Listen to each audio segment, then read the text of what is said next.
Depois é você, Fernando. Boa tarde, obrigado, presidente.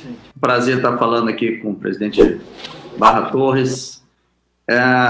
Presidente, a minha dúvida é o seguinte: a hidroxicloroquina, ou cloroquina, ela foi, pelo que eu sei, ela foi criada em 1946, se não me engano. Em 1955, a OMS começou também a utilizá-la. Então, tem mais de 66 anos que a hidroxicloroquina estava nas farmácias brasileiras sem necessidade de receita médica. E quando houve o início da pandemia e a fala do presidente sobre o uso dela, que ela poderia auxiliar, assim, até confirmando a informação que eu tenho, né? A informação que eu tenho é que fizeram testes já no período que a pessoa já estava em estado grave, hospitalizado, e esse remédio acabou virando veneno nesse teste, né? E aí começou essa onda de que é um remédio que não fazia efeito nenhum, que fazia mal, que não tinha efetividade nenhuma. Bom, então a minha dúvida é o seguinte: foram 66 anos que esse remédio estava sendo vendido nas farmácias sem receita médica.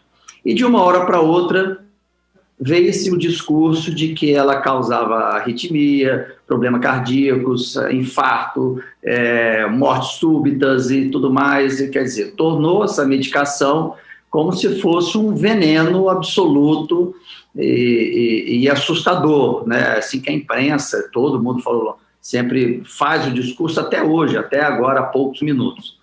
E aí eu pergunto, quem prevaricou?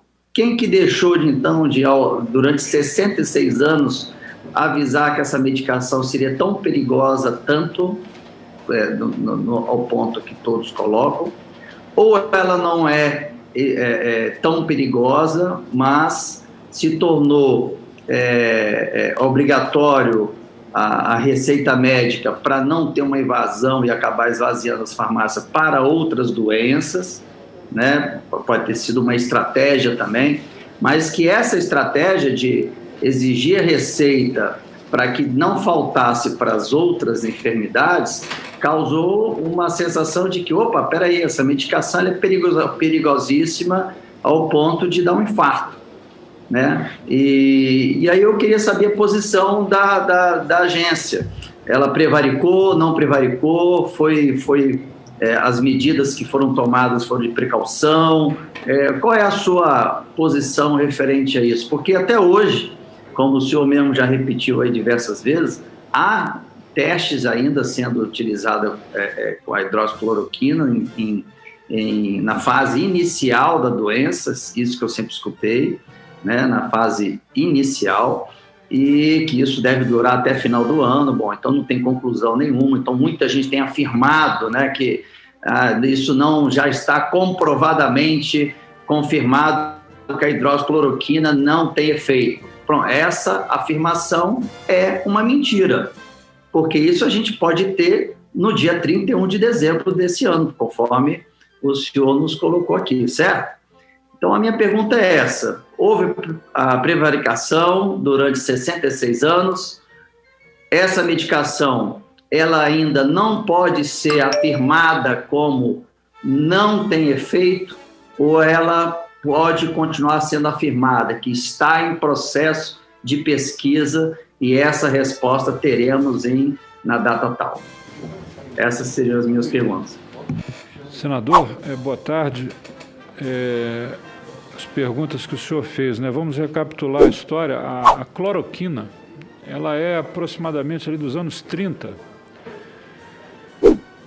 salvo melhor juízo, pela Bayer, alemã. E conforme Vossa Excelência apontou precisamente, a hidroxicloroquina, 1946, e com uma utilização mais ampla a partir de 1955, por aí. A hidroxicloroquina é um produto, digamos, bem mais, cronologicamente falando, mais moderno, né, mais avançado, e, consequentemente, com efeitos colaterais a menor do que a sua irmã mais velha, por assim dizer, a cloroquina. E o que acontece? É exatamente como estávamos agora há pouco falando. A Anvisa teve que tomar como reguladora de mercado também, né? A agência não só trata da parte sanitária, mas também é reguladora de mercado. Nós vislumbramos que produtos utilizados no tratamento off-label estavam levando a um consumo maior sem uma previsibilidade de reposição por parte dos próprios produtores. Principalmente no caso da cloroquina e hidroxicloroquina, são medicações de um custo de produção relativamente baixo, principalmente a cloroquina, que acaba não interessando muito certos produtores que preferem produtos mais custosos e que têm um retorno de mercado melhor. Então, não houve uma adaptação do setor produtivo a ponto de suprir a demanda. Então, tivemos, inclusive, várias denúncias também de pessoas com a receita, porque receita sempre precisou, mas era receita comum. Chegava na farmácia com uma receita de 3 caixas, daqui a pouco voltava mais 3, mais 3, mais 3, e no final fazia, inclusive, estoque de produto. Então, foi necessário que a agência realizasse por tempo determinado, e já foi revogado isso, a ortodoxia maior na questão da receita. Então, receita especial, com retenção, uma via ficar retida, e com definição também de quantidade máxima a ser adquirido por cada pessoa, por cada comprador. Tivemos, inclusive, várias reclamações nessa época também, porque algumas pessoas entenderam que era uma medida da agência em dificultar o acesso a pessoas. O intuito não foi esse, e tão logo essa situação voltou, se não uma normalidade, mas pelo menos a um grau de administração do problema melhor, nós revogamos essas situações. Senador, quanto ao uso off-label, a Anvisa ela não tem ação em uso off-label, a Anvisa tem a ação no uso de bula. E quanto ao uso off-label, as entidades de classe são aquelas que se manifestam quanto a isso, são os conselhos regionais, Conselho Federal de Medicina, Associação Médica Brasileira e as associações de especialidade. O que vemos no cenário científico mundial atual em relação a esse medicamento é que muitos estudos foram feitos sem método e os que foram feitos com metodologia mais ortodoxa são estudos que darão respostas ainda num tempo mais à frente, principalmente na questão do uso leve, conforme Vossa Excelência muito bem apontou. Ok?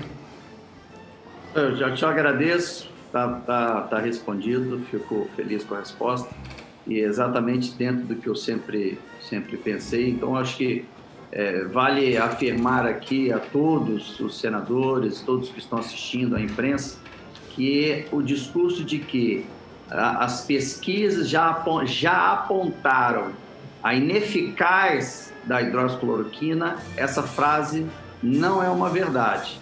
Ela pode se tornar uma verdade, mas atualmente ela não é uma verdade. Ela ainda está em pesquisa em outro processo, no processo inicial da doença. Mas era isso que eu queria pontuar, porque eu fiquei com muita dúvida. Uma medicação ser vendida sem receita, com aquela receita básica, só que o médico fazia para botar o horário de dosagem, e ela, de repente, virar um remédio que virou um veneno e que poderia matar do coração qualquer pessoa.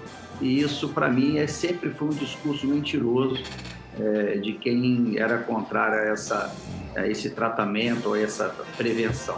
Bom, te agradeço, desejo aí ainda mais sucesso e está ganhando grandes admiradores pela transparência, tua equipe, e a Anvisa sempre foi um órgão que todos nós brasileiros nos sentimos muito orgulhosos.